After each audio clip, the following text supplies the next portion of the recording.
একের পর এক অভিনব প্রচেষ্টায় জেলা জুড়ে সাড়া ফেলছে প্রত্যন্ত আদিবাসী অধ্যুষিত এলাকার জিরাপাড়া গ্রাম পঞ্চায়েত।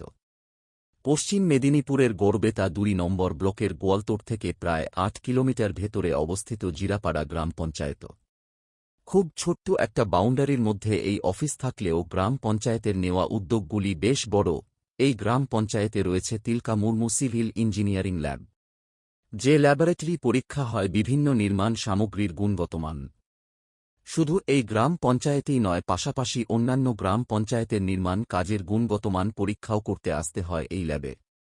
এছাড়াও বৃষ্টির জল সংরক্ষণের জন্য গ্রাম পঞ্চায়েত অফিসের পাশাপাশি বিভিন্ন স্কুলে স্থাপন করা হয়েছে রেইন ওয়াটার হারভেস্টিং, যার দ্বারা বৃষ্টির জল ট্যাঙ্কে সংরক্ষণ করে বিভিন্ন কাজে ব্যবহার করা হয়।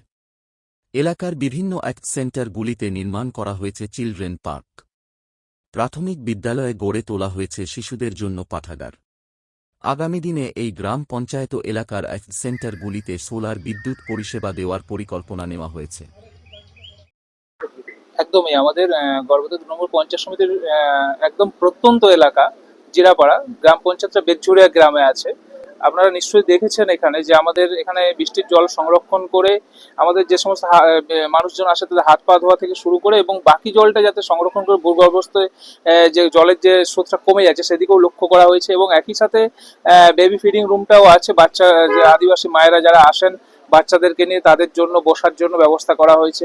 এছাড়া একটা আমাদের ল্যাব টেকনিশিয়ান রুমও রেখেছি যেখানে আপনার আমরা বিভিন্ন যে আমাদের কোয়ালিটি চেক যে সমস্ত কাজগুলো হয় আমাদের মূলত এখন বাংলা বাড়ি হচ্ছে, আপনারা জানেন আবাস যোজনার যে কোয়ালিটি চেক এবং বিভিন্ন মূলত এখন আমাদের অঞ্চল এবং ব্লকের কিছু ছোটখাটো বিষয়গুলো নিয়ে আসে। মূলত অঞ্চলের কাজগুলো বেশিরভাগ আসে, একটা সময় বাইরেও আসতো, এটা সংখ্যাটা কমে গেছে, আমরা সেটা করে সার্টিফাইড করছি এবং আগামী দিনে আমরা ওই পঞ্চায়েত বেশ কিছু অভিনব উদ্যোগ নিয়েছি, যেমন সোলার কিছু প্রজেক্ট রাখছে আইসিডিএস স্কুলের উপর, বেশ কিছু চিলড্রেন পার্ক রাখছে। মূলত এটা আদিবাসী অধ্যুষিত এলাকা, প্রায় ৭২% আদিবাসী মানুষজন ওখানে বসবাস করেন। তাদের উন্নতির স্বার্থে আমাদের গর্ভবতী ২ নম্বর পঞ্চায়েত সমিতি এবং পঞ্চায়েত এলাকার মানুষজন এবং সর্বোপরি প্রধান থেকে শুরু করে সমস্ত অফিসিয়াল সমস্ত উন্নয়ন আধিকারিক সবাই আমরা ঐক্যবদ্ধভাবে আমরা উন্নয়নের পথে এগিয়ে নিয়ে যাব, এই প্রয়াসই রাখছি আর কি। মূলত এই ধরনের যে উদ্যোগগুলো নিয়েছেন এর ফলে মানুষ কিভাবে উপকৃত হচ্ছে এবং কত মানুষ একদমই মানুষের আমরা সাড়া পাচ্ছি। আপনারা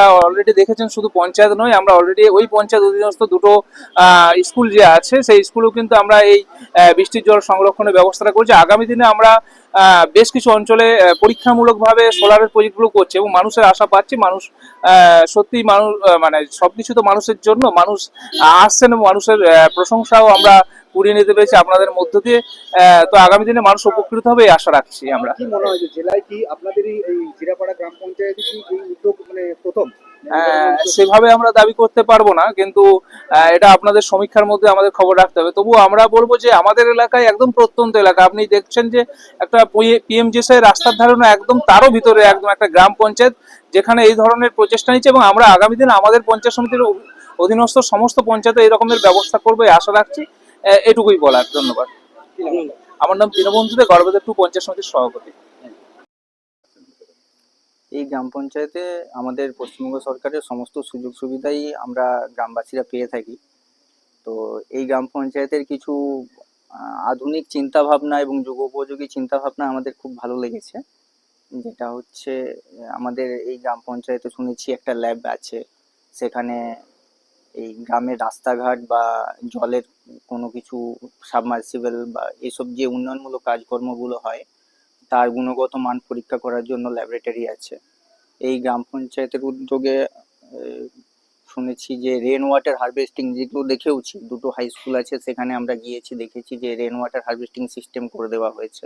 বৃষ্টির জলকে সংরক্ষণ করে সেগুলোকে ট্যাঙ্কের মাধ্যমে এবং বাকি ওভার জলটাকে শোকপিটের মাধ্যমে যাতে গ্রাউন্ড ওয়াটারকে রিচার্জ করা হয় তার ব্যবস্থা করা হয়েছে। এছাড়াও আমরা দেখেছি যে শিশুদের কথা চিন্তা ভাবনা করে এখানে চিলড্রেন পার্ক করে দেওয়া হয়েছে গ্রাম পঞ্চায়েতের পক্ষ থেকে, লাইব্রেরিও করে দেওয়া হয়েছে সেখানে শিওরবনিতে।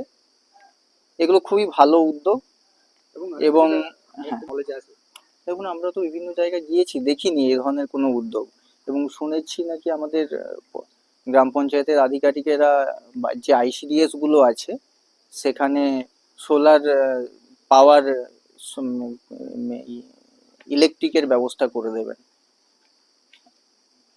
এই আমাদের গ্রাম পঞ্চায়েতের আধিকারিকদের এবং পঞ্চায়েত সদস্যদের যারা আছেন তাদের চিন্তা ভাবনাটা অন্যান্যদের থেকে একটু আলাদা এবং অনেকের থেকেই এগিয়ে আছে বলে আমার মনে হয়। আপনি একজন এই গ্রামের মানুষ হিসেবে কি এই ধরনের উদ্যোগের ফলে কতটা উপকৃত হচ্ছে? স্বাভাবিকভাবেই আমরা তো উপকৃত হচ্ছি, আমি সহ গ্রামবাসীরা উপকৃতই হচ্ছেন এবং অনেকের সাথেই কথা বলে দেখেছি যে গ্রাম পঞ্চায়েতের পরিষেবাতে মানুষ সন্তুষ্ট। কি নাম আপনার? আমার নাম পিনাকি ঘোষ। কে আছে বলে আপনার আমাদের আমার যতটুকু ধারণা আছে, আমাদের আশেপাশে যে সমস্ত ব্লকগুলো আছে, গড়বেতা 1, গড়বেতা 2, গড়বেতা 3, শালবনী, এই 4টে ব্লকের কোনো পঞ্চায়েতেই এই সিভিল ইঞ্জিনিয়ারিং এর কোনো ল্যাবরেটরি নেই। এছাড়াও হয়তো সম্ভবত যেটুকু ধারণা মেদিনীপুর সদরের কোনো জিপিতেও থাকলেও থাকতে পারে, এছাড়া অন্যান্য কোথাও নেই। এর ফলে কি ধরনের উপকার উপকার বলতে এইখানের সব থেকে বড় কথা হচ্ছে আমরা ধরুন একটা রাস্তা তৈরি করলো, সেই রাস্তাটা 15 ফিনান্স থেকেই হোক বা রাজ্য পঞ্চম কমিশন রাজ্যের 5th এসএফসি থেকেই হোক না কেন, ওর যে গুণগত মানটা, তার যে আপনার যে স্ট্রেংথ, হ্যাঁ, তার কিউরিংটা কি ধরনের হতে পারে, সেই জিনিসগুলো কিন্তু আমরা নিজেরা নিজেদের হাতে মেপে মেপে নিতে পারছি, পরীক্ষা করতে পারছি। তাতে কি হচ্ছে, আমাদের যদি কোথাও গিয়ে দেখি যে রাস্তার গুণগত মানটা খারাপ অবস্থায় গিয়ে দাঁড়াচ্ছে, আমরা সেই জায়গাটা কিন্তু ইমপ্রুভমেন্ট করতে পারছি। হয়তো যে কন্ট্রাক্টর বা সাপ্লায়ার আছেন ওনাকে বুঝিয়ে বা মিস্ত্রিদের সাথে কথা বলে সেই রাস্তাটাকে আরো যাতে তার ইমপ্রুভমেন্ট কিভাবে হয় তার চেষ্টা আমরা হয়ে যাচ্ছে আমাদের এই ল্যাবটা থাকার কারণে। এই ল্যাবটা হওয়ার পরে আপনারা কতগুলো এরকম কাজ করেছেন যা পরীক্ষা নিরীক্ষার পর? আমরা ধরুন আমি এখানে আসার পরে, আমি যেহেতু গত বছর আগস্টে এসেছি ট্রান্সফার হয়ে, তো সেই কারণে আমি আসার পর থেকে এই গ্রাম পঞ্চায়েতে প্রায় 6 থেকে 7খানা রাস্তা হয়েছে, প্রত্যেকটা রাস্তারই আমরা গুণগত মান টেস্ট করেছি। ঠিক আছে, তার আগেও মূলত এই যে ল্যাব ছিলেন, ল্যাব তৈরির পেছনে যার অবদান ছিল আমাদের এখানকার আগের এনএস পুতুল কুমার মাইতি, উনি তো সমস্ত কাজটাই বিভিন্ন রকম টেস্ট থেকে শুরু করে কিউ টেস্ট থেকে মোল টেস্ট থেকে শুরু করে সমস্ত কিছুর মাধ্যমেই উনি কাজের ইমপ্লিমেন্ট করতেন এবং তার সার্টিফিকেটগুলোও আমরা রাখতাম ফাইলে। কি নাম আপনার? আমার নাম সুতনু নন্দী। আপনি স্টাফ? হ্যাঁ, আমি হচ্ছে জিরাপাড়া গ্রাম পঞ্চায়েতের গ্রাম রোজগার সহায়ক।